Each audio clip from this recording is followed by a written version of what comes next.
হরিদ্বারে আতঙ্ক ছড়ালো রাক্ষসের শঙ্খচূড়। উদ্ধার করতে গিয়ে অল্পের জন্য প্রাণ রক্ষা উদ্ধার কর্মীর। Viral video. যেমন বিশাল আকার তেমনি ক্রোধ। বস্তাবন্দি করতে গিয়ে রীতিমতো হিমশিম খেতে হলো বন দপ্তরের কর্মীদের। ফনা উঁচিয়ে উদ্ধারকারী কর্মীর দিকে তেড়ে এসে ছোবল মারার চেষ্টা 12 ফুট লম্বা শঙ্খচূড়ের। রবিবার হরিদ্বারের কাঁকাল বৈরাগী ক্যাম্প এলাকায় বিশাল সাপের দেখা মেলে। বন বিভাগের কাছে খবর যেতেই উদ্ধারকারী দল ছুটে আসে। সাপবন্দির ভিডিও প্রকাশ্যে এসেছে, দ্রুত তা ভাইরাল হয়েছে। ক্রুদ্ধ ভয়ঙ্কর বিষধর এই সাপটিকে দেখার পর স্থানীয়দের মধ্যে আতঙ্ক ছড়িয়ে পড়ে।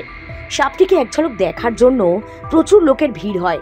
কুইক রেসপন্স টিম সাপটিকে উদ্ধার করার চেষ্টা করে। ভিডিওয়ে দেখা যায় বন দপ্তরের একজন দক্ষ উদ্ধারকারী কর্মী সাবধানে ওই সরীসৃপকে বস্তাবন্দি করার চেষ্টা করছে, কিন্তু সে বারবার ছোবল মারার চেষ্টা চালিয়ে যাচ্ছে। বিশাল ফনা তুলে ভয় দেখানোর চেষ্টা করছে বিষধর। তাকে কবজা করতে বেগ পেতে হচ্ছে কর্মীকে। আকশি লাঠি দিয়ে বহুবার চেষ্টার পরও কিছুতেই হিংস্র প্রাণীকে ধরে ফেলা যাচ্ছে না। অবশেষে সক্ষম হন কর্মী। বন দপ্তর থেকে জানানো হয়েছে সাপটিকে নিরাপদে জঙ্গলে ছেড়ে দেওয়া হয়েছে। নেচার ইজ অ্যামেজিং নামের এক স্যান্ডেল থেকে ভিডিও পোস্ট করার পর তা প্রচুর মানুষের নজর কেড়েছে। প্রায় 14 লক্ষ বার দেখাও হয়েছে।